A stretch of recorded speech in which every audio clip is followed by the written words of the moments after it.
प्यारे साथियों, आप लोगों को बेसिक गणित सिखाने के लिए मैंने 40 दिनों का चैलेंज दिया है।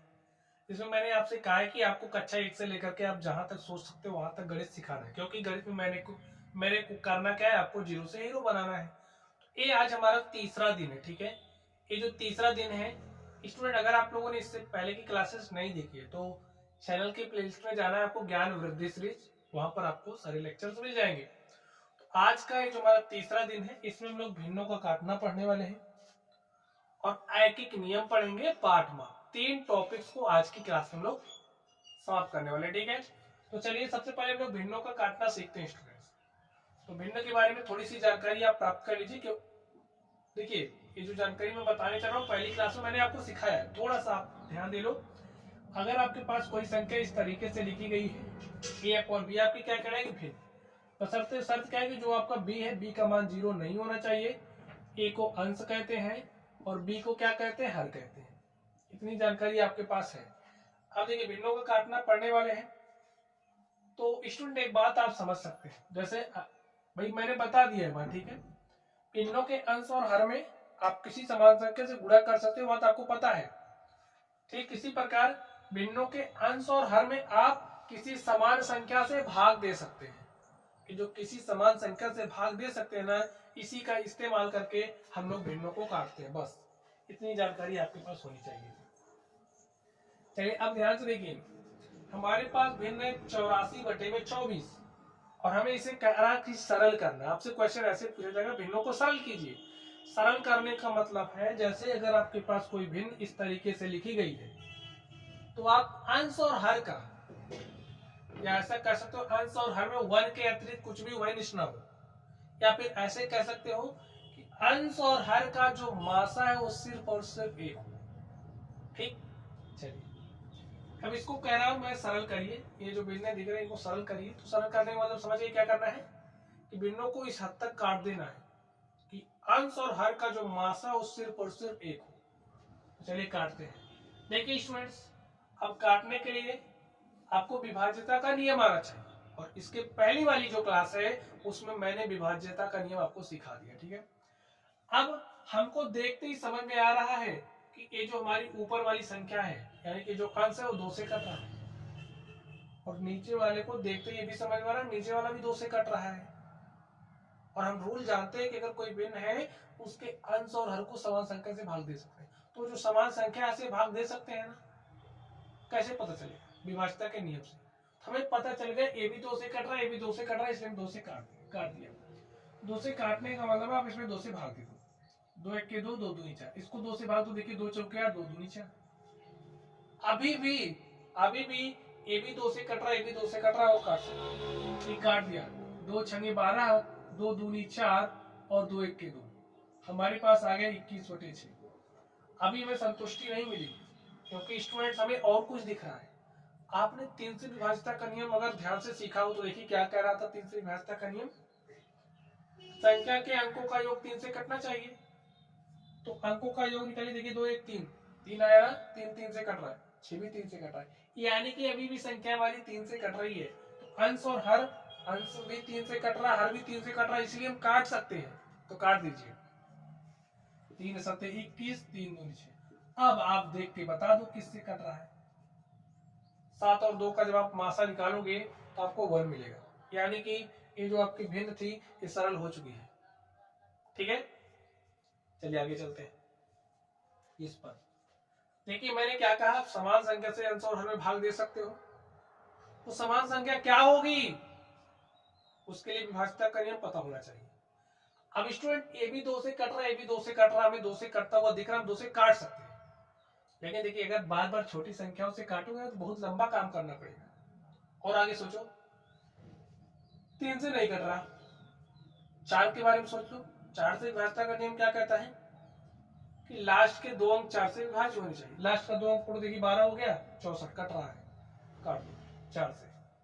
4 1 के 4, 1 5, ये हो गया 11, 4 दूनी 8, 3 11 हो गया 32, 4 8 32।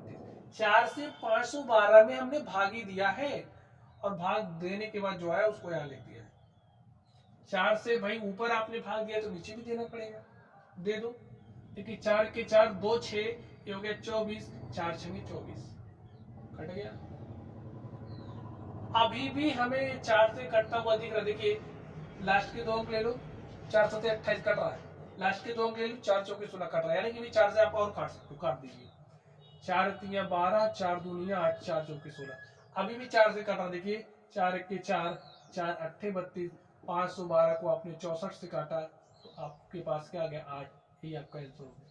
भाई 8/1 आया तो ऐसे लिख सकते हो, 1 लिखने की जरूरत नहीं होती। ठीक है, चलिए यहाँ आप ध्यान से लिख लो, ये किससे करेगा आप सोच लो। 2 से ए कट रहा है, ए नहीं कट रहा है, तो आप ऐसा नहीं कि आप 2 से काट दोगे, नहीं, अंश और हर किसी समान संख्या से कटना चाहिए तभी काट सकते हो। ठीक है, अब 2 से तो नहीं कट रहा, 3 के बारे में सोचो। अंकों का योग देखिए, 1 में 0 जोड़ा 1 आया और 1 में 8 जोड़ा 9, 9 3 से कट रहा है, यानी कि ऊपर वाला 3 से कट जा रहा है, नीचे वाला देखो 2 7 9 3 से कट जा रहा है, अंश भी 3 से कट रहा है, हर भी 3 से कट रहा है। अब आप काट सकते हो, काट दीजिए। 3 3 9 1 10, ये हो गया 18, 3 6 18, 3 9 27। अब स्टूडेंट्स 9 से विभाजन करने में आप लगा सकते थे, लेकिन 3 से काटिए। देखिए 3 3 9, 3 1 के 3, 3 2, आप लोग विभाजन के नियम को अप्लाई करते चलिए। देखिए 3 1 के 3, 3 चौके 12, 4/1 यानी कि 4, ये हमारा आंसर हो गया। यहाँ पर ध्यान से देखिए किससे कटेगा, इकाई का अंक अगर 0 होता, 2 होता, 4 होता, 6 होता, 8 होता तो संख्या 2 से कटती, लेकिन ऐसा नहीं है। 3 से चेक करिए, 6 2 8 5 13, 3 से भी नहीं कट रहा। 5 इकाई का अंक, यहाँ भी 5, यहाँ भी 5, ये हमें क्या दिखा रहा है, संख्या 5 से कट जाएगी, अंश और 5 से कट रहा है, काट दो, सोचना नहीं जा रहा। ठीक है, 5 के 5, 1 6 हो गया 12, 5 दूनी 10, 2 12, 5 25 25 को काटा, 5 दूनी 10, 2 12, 5 25 25, 25 के 25 25, चौका 100, 25 25 125, हमारे पास 5/1 आ गया हमारा आंसर। चलिए अब तेजी से करेंगे। देखिए 9 8 17 1 18, 18 9 से कट रहा है, यानी कि यहाँ तो 9 से व्यवस्था करेंगे, अप्लाई हो रहा, नीचे देख लो 8 1 9, और भी 9 से कट रहा है, तो 9 से काट दो। 9 1 के 9, 8 में भाग दिया जा ही नहीं रहा, 0 लगाया, 9 9 81, भाग वाला पूरा नियम लगेगा। ठीक है, 9 दूनी 18, तो हमारे पास क्या है 109/2। अब काट के देख लो, इसी से भी नहीं कटेगा। ठीक है, फिर इसको काटते हैं। 2 से 1 कट रहा, लेकिन ये नहीं कट रहा, 3 से चेक करो, 7 2 9, 3 से कट रहा, 5 1 6, 3 से कट रहा, काट दीजिए, काटिए। 3 से 3 दूनी 6 1 7, जो कि 12, 3 चौके 12, 3 5 15, हमारे पास आ गया 24/5, और स्टूडेंट से हमारा आंसर हो गया। इसको देखिए 8 2 10 5 15, 15 3 से कट जा रहा है, 3 6 9, 9 भी 3 से कट रहा है, इनकी संख्या 3 से कटेगी। 3 दूनी 6 2 8, हो गया 22, 3 7 21, 1 22, हो गया 15, 3 5 15। इसको देखिए 3 1 के 3, 3 दूनी 6, 7 5 12 2 14, अब नहीं कट रहा। ठीक है, देखिए 5 7 12 2 14, और 2 1 3, ये 3 से कटा, लेकिन वाला नहीं कट रहा। 5 से चेक कर लो, ये 5 से कटा, लेकिन ये नहीं कट रहा, 6 से कटेगा ही नहीं, 6 से कट नहीं रहा, देख लीजिए, क्योंकि 2 से नहीं कट रहा, 7 से भी नहीं कटेगा, तो बस आपका ये आंसर हो गया। इसको देख लो, 10 से विभाजन करने मैंने क्या बताया था, इकाई का 0, 10 1 के 10, 10 5 50, ये आपका आंसर है। तो भिन्नों से काटने के लिए अंश और हर में आप समान संख्या से भाग दे सकते हो, इसी बात का ध्यान रखना है। और समान संख्या क्या हो सकती है, अगर आपको विभाजन का नियम पता तो आप आराम से काट ले जाओ। ठीक है, चलिए स्टूडेंट्स हम लोग बात करेंगे ऐकिक नियम की। अब ऐकिक नियम क्या है, आपको पता है, नहीं पता है, मैं आपको सिखाऊंगा, आपको सीखने के लिए तैयार रहना। ठीक है, और आज चैनल पर नए हो तो सब्सक्राइब कर लो, क्योंकि 40 दिनों का चैलेंज मैंने लिया है, और जो चैलेंज मैं लेता हूँ उसको पूरा भी करता हूँ। ठीक है, अब बात करेंगे ऐकिक नियम की।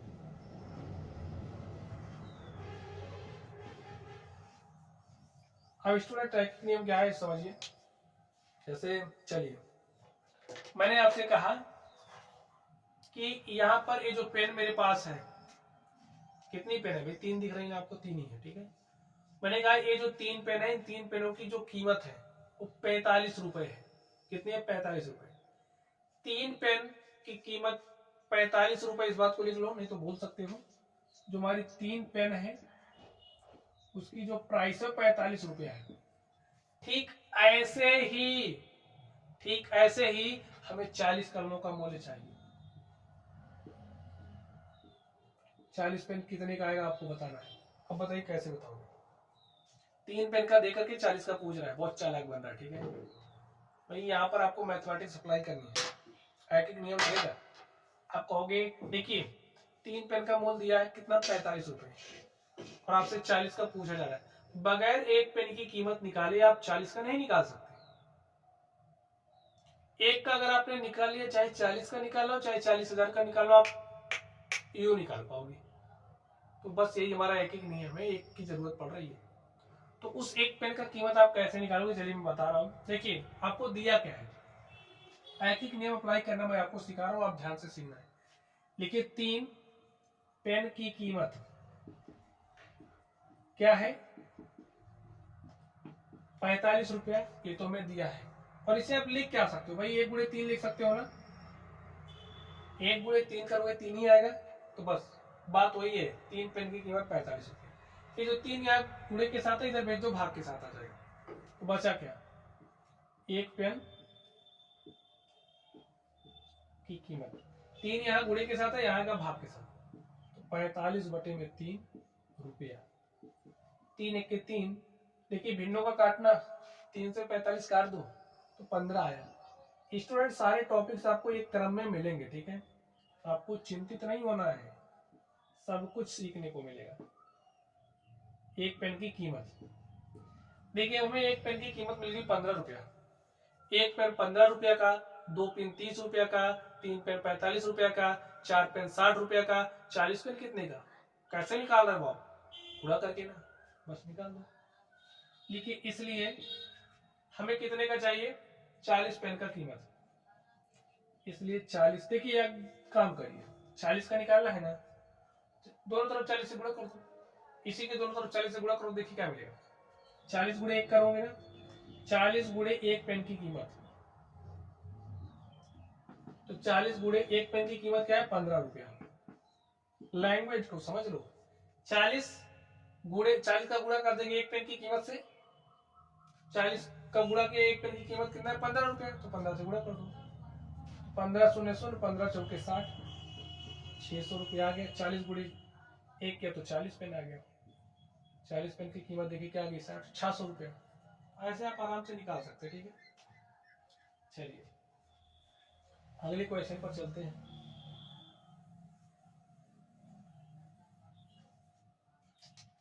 चलिए लिखिए 7 पुस्तकों का मूल्य, 7 पुस्तकों का मूल्य 840 रुपया है। तो ऐसे ही 6 पुस्तकों का मूल्य बताइए।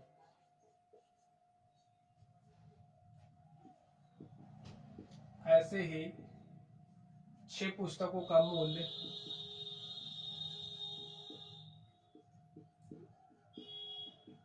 क्या होगा, ठीक है। 7 पुस्तकों का मूल्य 840 रुपया है, तो ऐसे ही 6 पुस्तकों का मूल्य क्या होगा ये आपको बताना है। अब देखिए 7 का दे रखा है और 6 का पूछा जा रहा है, तो यहां से आपका दिमाग परेशान हो सकता है कि भाई 6 का कैसे निकालेंगे। तो जो कैसे का जवाब है ना, एक एक नियम देगा। एक एक नियम यही कहेगा पहले आप 1 का निकाल लो, और 1 का निकालने का तरीका क्या है, डायरेक्टली अब लिखना छोड़ दो, 840 में भाग दे दो, किससे, इससे। अगर ऐसे नहीं समझ पाओ तो ऐसे लिख सकते हो, ठीक है। 840 का भाग 7 से दोगे तो एक पुस्तक का मूल्य मिल जाएगा। तो 7 से दीजिए, देखिए 7 के साथ, 8 में से 7 घटाया कितना आ गया, 1, 4 उतार लिया, 7 दूनी क्या हो गया, 14। देखिए 1 अंक उतार सकते, उतार लिया। अभी भाग समाप्त नहीं हुआ है, एक बार पढ़ा और पढ़ो, और कहोगे 7 के साथ ज्यादा हो जा रहा है, ज्यादा होना चाहिए, कितनी बार पढ़ेंगे, 0 बार, 0 बार पढ़ दिया। तो ये जो 120 है कब क्या बता रहा है, एक पुस्तक का मूल्य। लिखिए एक पुस्तक का मूल्य बराबर क्या आ गया 120 रुपया। इसलिए कितने का बताना है 6 का, तो दोनों तरफ 6 से गुणा कर दो, 6 गुणे 1 किया 6 आ गया, 6 पुस्तक का मूल्य। देखिए स्टूडेंट बात वही है जैसे भी मैंने लिखा था, ठीक है, लैंग्वेज ना लिख करके ऐसे सॉल्व कर दिया। तो यहाँ पर 6 का गुणा करोगे एक पुस्तक के मूल्य से, एक पुस्तक का मूल्य 120, तो 6 का कितना 6 गुणे 120, 6 शून्य 6 दूनी 12 के 6 दूनी 12 के 2 हासिल 1, 6 के 6 1 7, तो 720 रुपये ही हमारा आंसर हो गया। ठीक है, हैकिंग नियम आप समझ पा रहे हैं। चलिए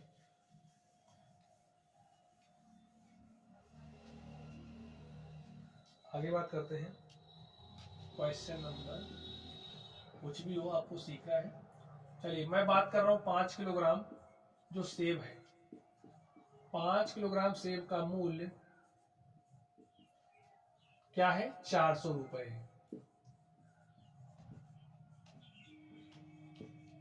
है तो 3 किलोग्राम सेब का मूल्य बताओ। अब बताइए इसको आप लोग कैसे निकालोगे स्टूडेंट्स। 5 किलोग्राम का दिया है ना, 3 किलोग्राम का पूछ रहा है भाई, इस 5 से भाग दे दो 400 में। नहीं समझ पा रहा तो आप एक ही तरीका अपनाओ, आसान वाला तरीका। लिख दीजिए 5 केजी सेब, पहले 1 किलोग्राम का निकालो, ठीक है। मूल्य क्या हो जाएगा 400 रुपया दिया है, इसको क्या लिख सकते हो 1 गुणे 5 लिख सकते हो ना, 5 यहाँ गुणे के साथ यहाँ भेजा भाग के साथ, 400 भागे 5, तो यहाँ बचा क्या 1 केजी सेब का मूल्य 5 से भाग दो, देखिए 5 1 5 5 अट्ठे 40 5 शून्य शून्य, 1 किलोग्राम का मूल्य 80 रुपया आ गया। 3 का पूछा है तो 80 गुणे 3 कर दो, लेकिन इसलिए 3 केजी सेब का मूल्य 3 गुणे 80 रुपया, 3 शून्य शून्य 3 अट्ठे 24 240 रुपया। ठीक है स्टूडेंट, ये हमारा क्या हो गया आंसर हो गया। अब स्टूडेंट एक सवाल मैं आपको दूंगा, इस सवाल को आप सॉल्व करोगे और सॉल्व करके अपने जवाब को कमेंट बॉक्स में कमेंट भी करोगे। देखिए स्टूडेंट्स आप लोग कमेंट बॉक्स में कमेंट करना, ठीक है, इससे हमें लगता है कि हाँ कोई मेरी वीडियो देख रहा है, कोई पढ़ रहा है। आप लोग पढ़ के चले जाते हो, कमेंट करते ही नहीं हो, मैं कैसे पढ़ा रहा हूँ मेरे को पता ही नहीं चलता, तो फीडबैक आप लोग अपना शेयर करिए, ठीक है। चलिए तो आप समझिए आपके पास मैंने लिख दी 12 कलमों का मूल्य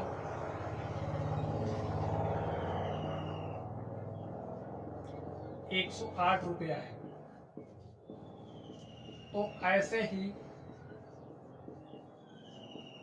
240 कलमों का मूल्य बताइए।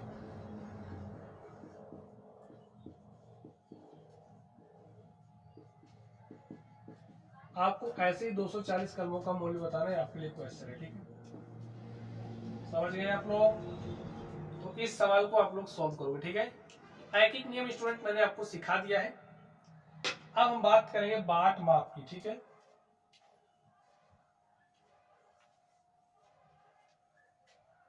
स्टूडेंट्स चलिए हम लोग बाट माप को समझते हैं। आप लोग ध्यान से देखिए स्टूडेंट, जैसे आप लोग मार्केट जाते हैं ना, मार्केट में आप सामान भी खरीदते हैं तो आपको दुकानदार किलो का भाव बताता है, किलोग्राम का। ऐसे आप समझिए क्वेश्चन के माध्यम से हम चीजों को आपको समझा देंगे, तो आप समझिए आपके पास क्वेश्चन इस तरीके से है। तो आप मार्केट गए, ठीक है, आप बाजार में गए और आप चीनी खरीदने गए हो समझिए, और दुकानदार ने आपसे बोला कि 1 किलोग्राम चीनी, 1 किलोग्राम चीनी का मूल्य वो है 50 रुपए, ठीक है। आप दुकान पर चीनी लेने गए और दुकानदार से आपने पूछा भाई चीनी कैसे दिया, दुकानदार ने कहा 50 रुपए किलो, और आपको आधा किलोग्राम चीनी लेनी थी, ठीक है। कितना लेनी थी आधा किलोग्राम, यानी कि 500 ग्राम आपको समझिए चीनी खरीदनी है। तो ये जो 500 ग्राम चीनी है ये आपको कितने रुपए की मिलेगी, ठीक है। इतना आप समझ गए। चलिए कुछ बेसिक जानकारी ले लेते हैं। जो हमारी 1 किलोग्राम होता है स्टूडेंट्स, 1 किलोग्राम हमारा बराबर होता है 1000 ग्राम के, ठीक है। आधा किलोग्राम अगर कहा जा रहा है आपसे, आधा का मतलब क्या होता है 1/2, 1/2 का मतलब हो गया आधा।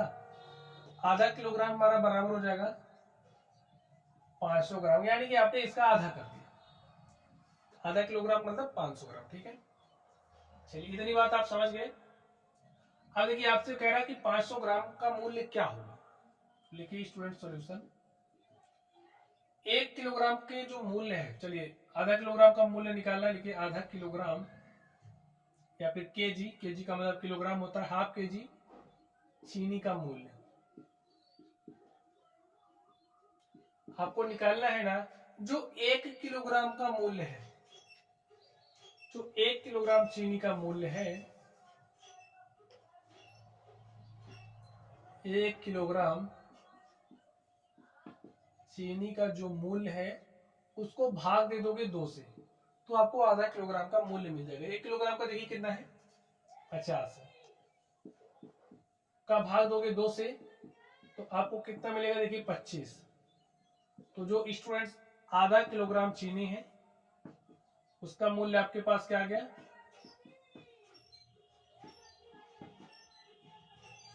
25 रुपया। यही आपका आंसर। लेकिन सवाल इतना सीधा थोड़ी पूछा जाएगा आपसे, आपको इसकी समझ होनी चाहिए, ठीक है।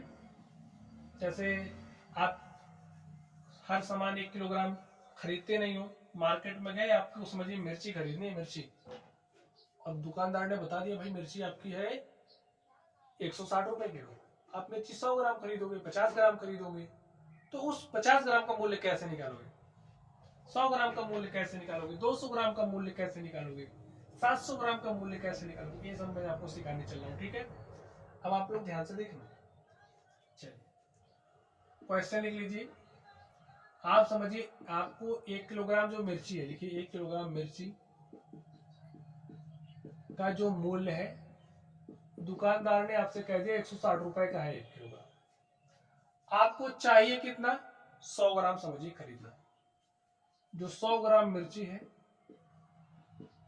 उसका मूल्य क्या होगा ये आपको बताना है। जब भी आपको 100 ग्राम का मूल्य निकालना और 1 किलोग्राम का मूल्य दिया हो तो उसके लिए फॉर्मूला क्या अप्लाई करेंगे, लेकिन 100 ग्राम का मूल्य समझिए आपको बताना है, ठीक है।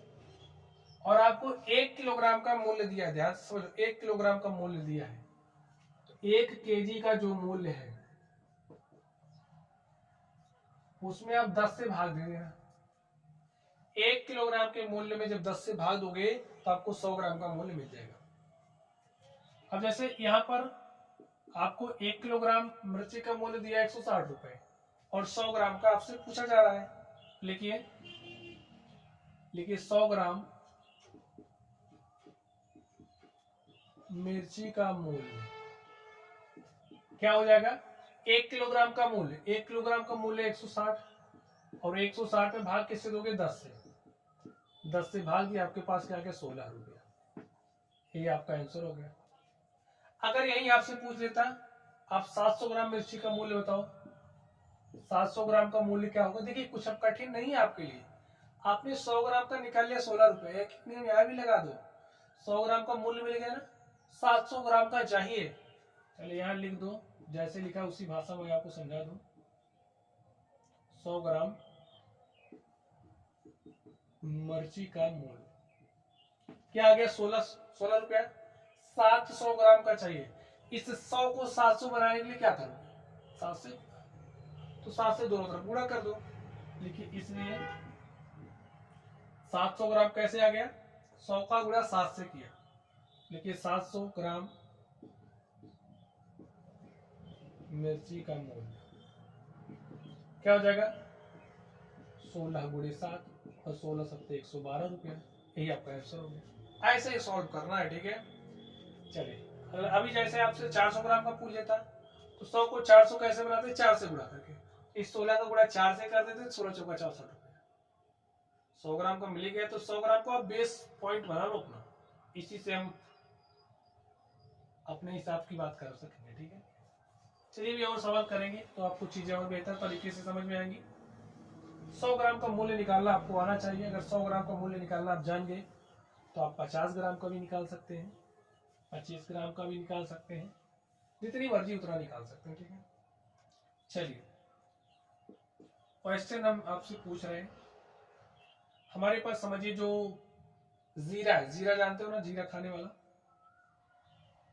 1 किलोग्राम जीरा का जो मूल्य है वो है समझिए 750 रुपये। और आपसे पूछा जा रहा है 250 ग्राम जीरे का मूल्य बताओ। 250 ग्राम स्टूडेंट्स हमारा 1 पाव कहलाता है। 1 पाव 250 ग्राम को क्या कहते हैं? 1 पाव। 500 ग्राम को क्या कहते हैं? आधा किलो। 1000 ग्राम को क्या कहते हैं? 1 किलो। जैसे आपसे पूछ रहे हैं 250 ग्राम जीरे का मूल्य क्या होगा स्टूडेंट, इसकी नॉलेज आपको होनी चाहिए, इसलिए मैंने इसको भी शामिल कर लिया टॉपिक में, ठीक है। अब क्योंकि जो आपके बूढ़े बुजुर्ग लोग होंगे ना, दादा वादा यही सवाल ज्यादा पूछते हैं, ठीक है। यहाँ पर आप फंस जाते हैं क्योंकि आपके स्कूल में बताया नहीं जाता इस तरीके के सवाल, तो फंसो ना, इसलिए मैंने ले लिया यहाँ पर। चलिए अब आपसे 250 ग्राम का पूछ रहा है, तो 250 ग्राम को आप लिख कैसे सकते हो? दिमाग लगा लो भाई, 200 प्लस 50 ऐसा लिख सकते हो, हल्का कर दे रहा हूं। या फिर चलिए एक बेस्ट तरीका बता दो, आपको 1 किलोग्राम का मूल्य दिया है ना, 250 ग्राम का निकालना है, 250 ग्राम के लिए, या फिर 1 पाव, तो लिख दीजिए 250 ग्राम, या इसे 1 पाव भी बोलते हैं, या कहीं कहीं से पाव किलो भी बोला जाता है, ठीक है। 1 पाव का मूल्य, पाव किलोग्राम का मूल्य क्या हो जाएगा? जो भी 1 किलोग्राम का मूल्य होगा, 1 किलोग्राम के मूल्य को 4 से भाग दे दो भाई। 250 ग्राम क्या है? 1000 ग्राम का चौथा भाग है, बस 1 किलोग्राम का 4 से भाग दे दोगे तो आपको 250 ग्राम का मूल्य मिल जाएगा। 1 किलोग्राम 750 का है, 4 से भाग दे दो, देखिए 4 के 4, 3 7 ये हो गया 35, ठीक है। 4 अठे 32, 4 अठे 32, 3 35, ये हो गया 30, 4 सत्ते 28, 2 30, ठीक है। दशमलव लगाया, 4 पंचे 20, 187.5 रुपए में आपको 250 ग्राम मिल जाएगा, ठीक है। ऐसे निकाल सकते। तो 1 पाव निकालने का फॉर्मूला यही, फॉर्मूला अगर आप चाहते हो तो फॉर्मूला लिख लो, या फिर आप 100 ग्राम का अगर आपको निकालना मैंने सिखा दिया है ना, तो डायरेक्टली क्या करते हैं, इसको आप 10 से भाग दे देते, तो 750 को 10 से भाग देते तो आपको 100 ग्राम का मूल्य मिल जाएगा। देखिए 100 ग्राम का मूल्य आपको क्या मिल जाता है? 75। और ये जो 250 ग्राम है, 250 ग्राम को आप कैसे लिख सकते हो भाई? 100 प्लस 100 प्लस 50, 100 ग्राम का मूल्य देखिए क्या है? 75, लिख दो। 100 ग्राम का मूल्य देखिए क्या है? 75। और 50 ग्राम का क्या हो जाएगा? 100 का आधा, 75 का आधा, और 75 का आधा क्या हो जाएगा? 37 दूनी 74, एक 75 होता है 37.5, 75 दिन 150 यानी कि 150, 30, 80, 60, 87.5। बुद्धि का खेला है स्टूडेंट्स, ठीक है। तो 100 ग्राम से आप 250 ग्राम कैसे निकाल सकते हो, 500 ग्राम 700 ग्राम कैसे निकाल सकते हो, मैंने सिखा दिया, ठीक है। चलिए एक सवाल और करते हैं, और अगर आप समझने वाले बच्चे होंगे समझ गए होंगे। चलिए एक क्वेश्चन मैं ले रहा हूं, आप समझिए, कोई सामान ले लो। चलिए बादाम ले रहा हूं। ये जो बादाम है ये मार्केट में समझिए 1200 रुपए किलोग्राम है। 1 किलोग्राम बादाम का मूल्य 1200 रुपए है, और आपको कितना चाहिए समझिए? 700 ग्राम नहीं, 400 ग्राम आपको खरीदना है। आपको 400 ग्राम बादाम का मूल्य बताना है, का मूल्य क्या होगा ये आपको बताएं। जब भी ऐसी स्थिति आ जाए स्टूडेंट, आपको घबराना नहीं है, आप सीधा सा काम करोगे। सबसे पहला काम 100 ग्राम का मूल्य निकाल लो, और 100 का निकाल के 4 से गुणा कर दोगे ना, तो 400 ग्राम को मिल जाएगा। ऐसे सोचना है आपको। लिखिए 100 ग्राम बादाम का मूल्य, तो भाई 100 ग्राम का मूल्य निकालने, जो भी 1 किलोग्राम का मूल्य है, 1 किलोग्राम के मूल्य को भाग दे दो किससे? 10 से। 10 से भाग दे दिया, हमें 100 ग्राम का मूल्य मिलेगा, 120 रुपए आ गया। चलिए हमें समझिए 450 ग्राम का दाम बताना है, तो कैसे बताएंगे? तो भाई 450 को कैसे लिख सकते हो? 400 प्लस 50 और 100 ग्राम 120 का है, तो 400 ग्राम कितने को हो जाएगा, 4 गुणे 120 का, तो 400 ग्राम प्लस 50 ग्राम, इसको ऐसा लिख दो, तो 450 ग्राम बादाम का मूल्य।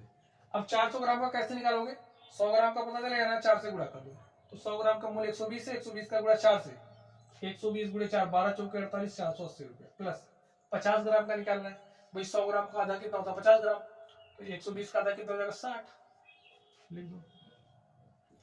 अब जोड़ लो, जीरो में जीरो जोड़ा जीरो, 6 8 14 के 4 हासिल 1 और 4 में 1 जोड़ा 5, तो 540 रुपये। ठीक है स्टूडेंट्स, और ये हमारा क्या हो गया, आंसर हो गया।